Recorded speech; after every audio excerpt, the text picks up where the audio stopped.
السلام علیکم ورحمۃ اللہ وبرکاتہ۔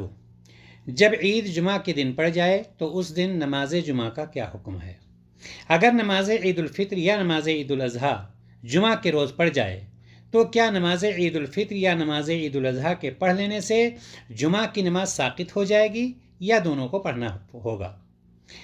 جب عید اور جمعہ دونوں ایک دن میں جمع ہو جائیں تو ایسی صورت میں اہل اسلام عام دستور کے مطابق نماز عید ادا کریں گے۔ البتہ جمعہ کے بارے میں انہیں اختیار ہوگا کہ وہ چاہیں تو اس کو ادا کریں اور چاہیں تو اس میں شرکت نہ کریں۔ ابو ہریرہ رضی اللہ تعالیٰ عنہ سے روایت ہے کہ رسول اللہ صلی اللہ علیہ وسلم نے فرمایا کہ تم لوگوں کے آج کے دن میں 2 عیدیں اکٹھی ہو گئی ہیں، تو جو چاہے جمعہ کو چھوڑے، یعنی عید کی نماز کے ذریعے جمعہ کو چھوڑ دے، لیکن ہم دونوں نمازیں پڑھیں گے۔ سنن ابی داؤد امام البانی نے اس کو صحیح قرار دیا ہے، یعنی جو عید کی نماز پڑھ لے تو اس کے لیے اجازت ہے کہ وہ جمعہ کی نماز میں حاضر نہ ہو، اور وہ جمعہ کے بدلے ظہر کی 4 رکعت اس کے وقت میں پڑھ لے۔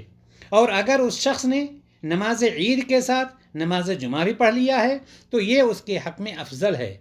جامع مسجد کے امام کے اوپر واجب ہے کہ وہ اس دن جمعہ کی نماز کا اہتمام کرے، تاکہ جو جمعہ پڑھنا چاہے وہ جمعہ پڑھ لے، اور جو عید کی نماز کسی وجہ سے نہ پڑھا ہو وہ کم از کم جمعہ کی نماز پڑھ لے۔ واللہ عالم بالصواب۔